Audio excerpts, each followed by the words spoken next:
เฮ็ดบอนอันดาบานลูกเป็ดลูกเป็ดเปาะไม้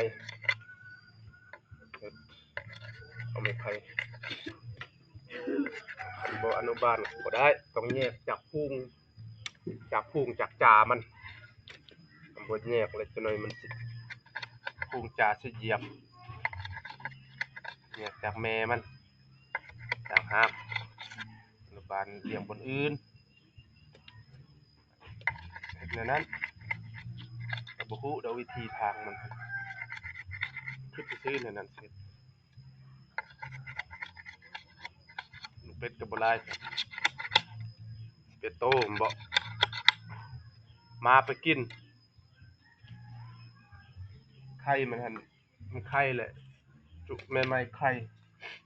มาไปกินไข่มันสัดส่วนกับมาพอมาจากมาผู้ใด